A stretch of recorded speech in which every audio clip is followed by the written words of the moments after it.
In this video, I'm going to talk about Teilhard de Chardin and the Noosphere. So, I just talked in the previous video about the notion of spiritual integration, the spiritual evolution.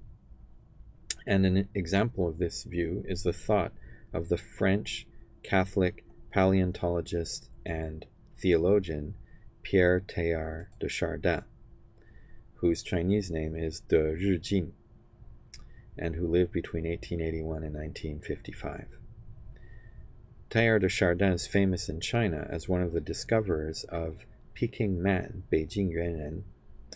In the early 20th century, a number of European and Chinese archaeologists and paleontologists conducted excavations in the vicinity of Beijing, and they discovered the bones of an early ancestor of the human race, who has been called Peking Man, and Pierre Teilhard de Chardin was one of those scientists.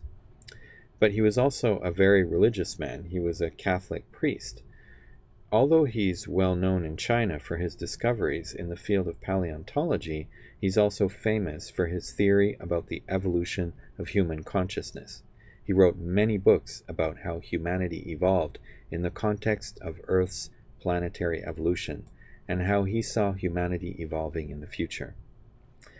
However, the Catholic Church banned his books because they were considered not to be in alignment with Catholic dogma. Teilhard de Chardin's theory about the evolution of humanity includes some of the following concepts. The planet Earth is called the geosphere in geology, and around the planet there's the biosphere, which is made of all the biological life on this planet and which forms the outer living coating of planet Earth. If you consider all the interconnections between all of these different living beings, they form a single living system which completely covers the surface of the world. For Pierre Teilhard de Chardin, in the first stage of planetary evolution, the geosphere came into being. Then, through the course of millions of years, the biosphere came into being. And then, and what's happening now, is the emergence of what he called the Noosphere, which means a mental sphere. So over thousands of years of evolution, as human beings have spread over the surface of the Earth, the communication between human beings has gradually spread over the surface of the planet. For most of human history, the communication between human beings was largely local. But in the present day, the spread of human beings, the consciousness of human beings, and the communication between humans has completely covered the Earth. This communication is going on all the time at intense levels and in all directions. So this intense communication creates a planetary consciousness that transcends each individual. This communication and consciousness forms the noosphere, which covers the entire planet. So for Teilhard de Chardin, although each of us has our own individual consciousness, we collectively form one single system of consciousness which is constantly in communication with itself. In a sense, this can be compared to the brain.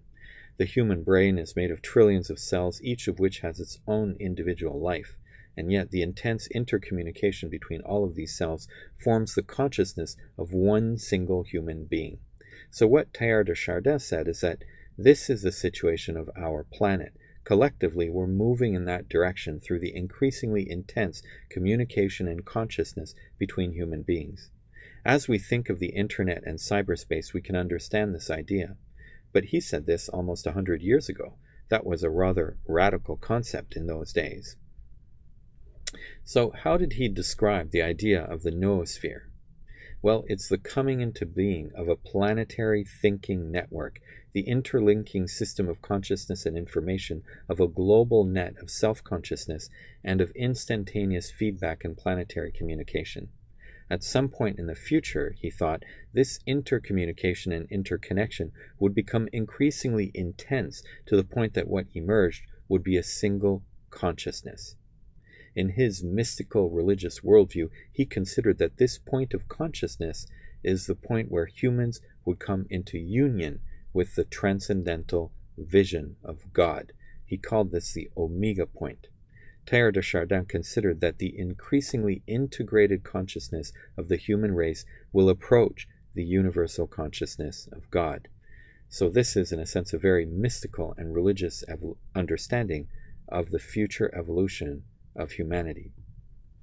So for Teilhard de Chardin, given this overall trend of evolution, we have a choice between what he called divergent individualism on the one hand and convergence on the other.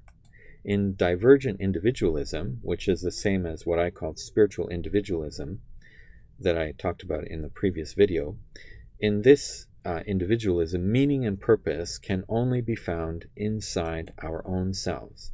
So to find my true self, I have to find my freedom from others, not to subject myself to the influence or control of others.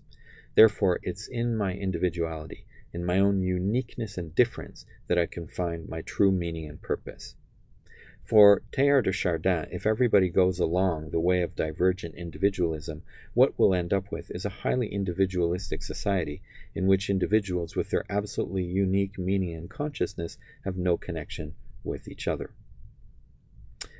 On the other hand, Teilhard de Chardin presented another choice, which he called convergence. He proposed that in communication with others, we seek to find unity or union with others. So every one of us should consider how to find the point of convergence that we have with others. He called this the general direction of evolution. But actually, perhaps Teilhard de Chardin assumed too great a dichotomy between the collective and the individual. On the one hand, we can't find our meaning in isolation. All the meaning that we get in our own lives, even when we create our own meaning, emerges through our conversation with other people and our interaction with the world. So paradoxically, our individualistic meaning-making requires a certain level of integration, communication, and interaction with others. As the world becomes increasingly interconnected with greater interaction between people, on the one hand, it leads to greater integration, but on the other, it makes it possible to have more divergent individual meanings because we can be exposed to so many different people and ideas. Every one of us will have different circles of friends, different things to read, exposure to different ideas, and experience of different places. This greater interconnectedness actually leads to an ever greater diversity of individual consciousness, which in turn leads to further interconnectedness. So in fact, individualization and convergence actually go hand in hand.